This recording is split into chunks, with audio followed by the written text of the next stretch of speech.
और मिशन गगनयान के तहत भारत पहली बार अंतरिक्ष में यात्रियों को भेजने जा रहा है और इसकी री एंट्री के लिए जिन पैराशूट का इस्तेमाल किया जा रहा है उन्हें फिरोजाबाद में तैयार किया जा रहा है। जरा देखिए रिपोर्ट।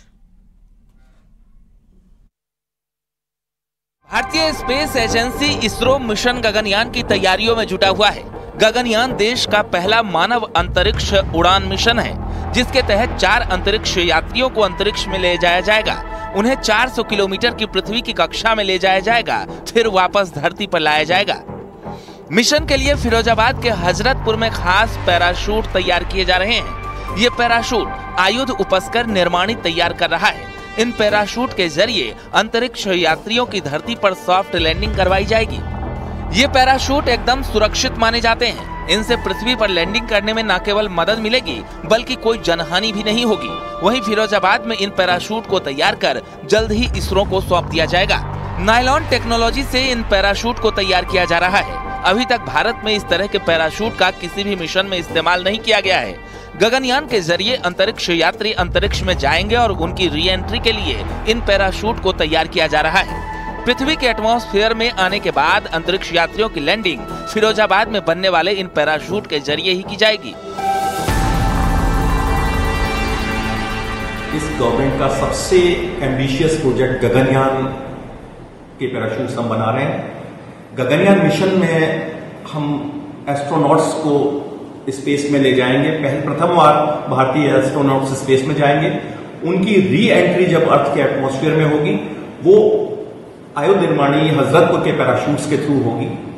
ये पैराशूट सभी पैराशूट्स की श्रेणी में सबसे उच्च स्तर की पैराशूट होती है। अभी तक तैयार होने वाले सभी पैराशूट्स में ये सबसे हाई क्वालिटी के पैराशूट्स तैयार किए जा रहे हैं। पैराशूट के बनने के बाद इनकी क्वालिटी को 3 एजेंसियां चेक करेगी।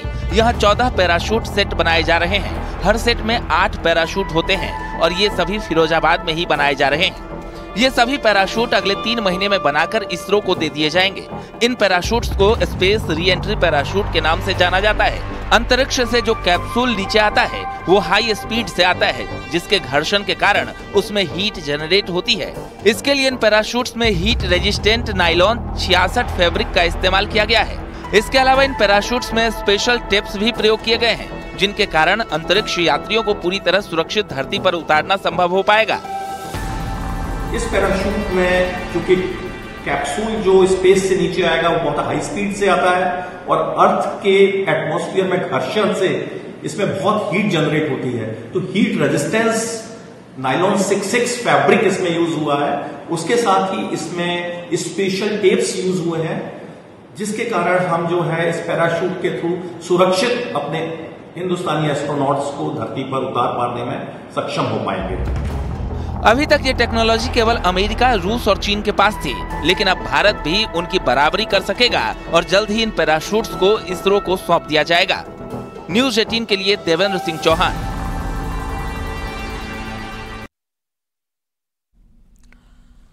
और वाराणसी में 3 दिन से लापता एक बच्ची की लाश पानी की टंकी में मिली। 13 साल की राधिका 26 जून की रात घर से कुछ सामान लेने निकली थी, तभी अचानक लापता हो गई। सवाल यह है कि बच्ची की हत्या किसने की और क्यों की।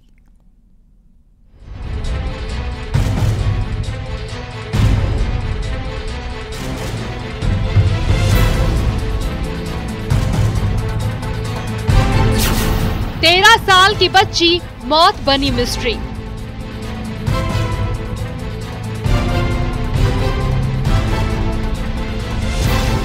पानी की टंकी में कैसे पहुंची लाश। 3 दिन से लापता राधिका को परिवार ने कहां नहीं खोजा। घर, गली, शहर सब ढूंढ लिया, लेकिन 3 दिन बाद अपने ही घर की छत पर रखी पानी की टंकी में उसकी लाश मिली तो पूरे परिवार में मातम पसर गया। वाराणसी में 2 दिन से लापता 13 साल की बेटी का शव अपार्टमेंट की ही पानी की टंकी में मिला। पता तब चला जब अपार्टमेंट निवासी एक व्यक्ति को पानी से बदबू आई और वो टंकी चेक करने पहुंचे, तब उन्हें वो लाश दिखी।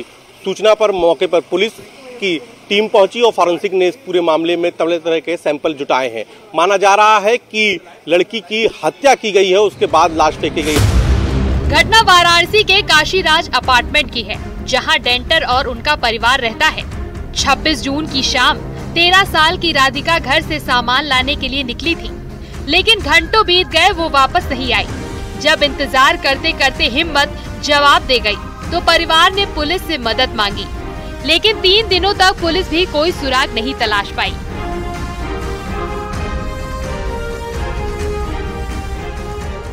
आठ बजे रात से मेरी लड़की गायब थी। कितने दिन से? 3 दिन हो गया, आज तीसरा दिन है। और आज पता चला सुबह कि वो छत के ऊपर टंकी है, टंकी के अंदर है। कैसे जानकारी हुआ है वो? ये हमको किसी आदमी से जानकारी हुआ था हमारे घर में, हम तो सोए पड़े थे। 72 घंटे से अधिक का वक्त बीत जाने के बाद भी राधिका की कोई खोज खबर नहीं मिली। इसी बीच छत पर अचानक बदबू आने पर लोगों ने पानी की टंकी खोली, लेकिन पानी की टंकी में तैरती राधिका की लाश देखकर लोगों की चीख निकल पड़ी। फौरन पुलिस को इत्तला किया गया। उनका कहना है परिजनों का कि 26 तारीख से उनकी एक नाबालिग बच्ची है जो नहीं मिल रही है। उन्होंने भरसक प्रयास किया अपने पूरे शहर में ढूंढने का। जब उनको नहीं मिला तो कल रात को 8 बजे थाने पे गई है, उन्होंने शिकायत की है और सुसंगत धाराओं में मुकदमा पंजीकृत किया गया। उसके बाद आज जो है सूचना मिली है, काशीराम ये आवास है, यहाँ पे यहाँ का अपार्टमेंट है, उसमें जो लैंडलॉर्ड है उन्होंने शिकायत की कि साहब यहाँ पे एक डेड बॉडी मिली है। घटना के बाद फॉरेंसिक टीम ने मौके से सबूत जुटाए। इसके अलावा आसपास के सीसीटीवी खंगाले जा रहे हैं। आशंका है कि राधिका की हत्या की गई है, लेकिन सवाल ये है कि 13 साल की राधिका से किसी की क्या दुश्मनी होगी? कहीं रेप के बाद तो बच्ची को किसी ने नहीं मारा? इस एंगल पर भी पुलिस जांच कर रही है।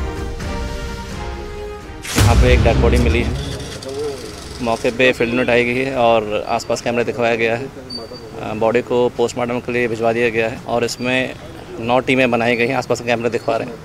और क्या हुआ है वो पूरा पुष्टि पोस्टमार्टम के बाद ही पता चल पाए। टंकी के अंदर जो है बच्चे की बॉडी मिली है और क्या एग्जैक्टली घटना है ये पोस्टमार्टम के बाद ही पता चल पाएगा। घटना के बाद परिवार का रो रो कर बुरा हाल है। फिलहाल पुलिस की कई टीमें घटना की जांच में जुटी है। जल्द ही सच सामने आएगा। वाराणसी से उपेंद्र त्रिवेदी की रिपोर्ट।